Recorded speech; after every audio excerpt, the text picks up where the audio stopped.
Hi guys! It's me again, Tinay, ang inyong tinapay. For today's mini vlog nga ni po pala ay kaganapan lang din sa aming boarding house. Pagkagising ko nga ay sobrang sakit ng aking balikat. Hindi ko nga alam kung dahil sa pagtulog baga o sa sobrang bigat nga ni nung aking dala nung nakaraan. Nagamuni-muni nga lang ako dyan tapos iniisip ko nga yung mag-a-apply na naman. Chinek ko nga lang yung cellphone ko at baka nga nin mga nag-text na yung mga in-applyan ko. Kaso nga lang ay wala pa pala. Kakapagpasa ko nga lang ang resume kaya hintay lang ang babaeng ito. Bali maghihilamos at magtututbrush muna nga pala ako bago nga pala ako bumaba. Para nga ni maging fresh pa rin tayo kahit bagong gising. Sobrang naiinis talaga ako sa aking pimples, nakaka-stress ba yan? Ngayon na nga lang ulit ako nagka-pimples ng ganito kadami. Sobrang lala pa talaga. After all nga ni ay bumaba na ako at bibili nga kami sa labas ng aming makakain. Iniintay nga lang pala namin yung isa naming kasama. Akala nga namin na yan dito nga sinuwa. Sobrang gulat nga namin dalawa.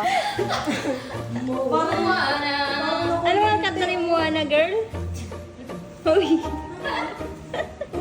Parang nga ni daw na kuryente ang kanyang buhok. Pero kapag yan ay napuyod nga ni ay okay na yan. After nga namin mag-ayos ng mga itsurahin namin ay lumabas na nga kami. Buti na lang talaga at napakaganda na nga ni ng panahon. Bumili nga lang pala kami ng bigas at saka hotdog na nga lang naisip naming ulamin at mabilis-bilis pating lutoin. May pupuntahan nga pala kami mamaya kaya nagmamadali na rin kami. Kumuha lang din pala ako ng kape at parang nga ni magkalaman-laman yung aming chat. After nga namin bumili, sabi ko nga sa mga kasama ko, samahan ako mag-withdraw. Dahil may pupuntahan nga kami mamaya, hindi naman libre ang mga bilihin din. Baka nga ni mapagastos ang babaeng ito. Pero sabi ko nga sa sarili ko ay magatipid-tipid naman ako at ako nga ni ay mag-a-apply pa. Baka nga ni maubusan tayo ng budget ay mahirap na. Para nga ni kami mga puhang dyan at ako nga ni inabakuran ng kasama ko at baka nga daw ako'y manakawan. Tapos hindi nga ni kami magkaintindihang dalawa sa pag-withdraw din. Ako nga ni nababanot, akala ko nga ni ay touchscreen, ako'y touch ng yung pala naman ay sa gilid lang apindutin, pakabubo.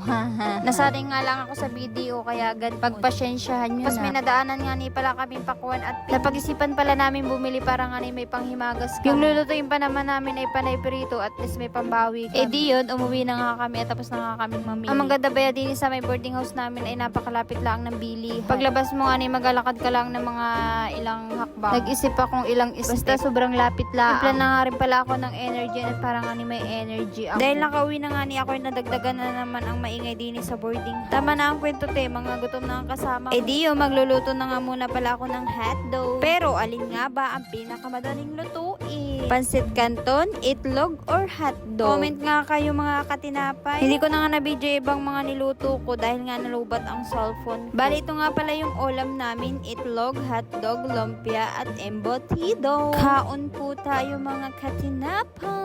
Yung pupuntahan pala namin na ihihiwalay ko na lang dito sa aking mini vlog. Para nga may i-upload ako.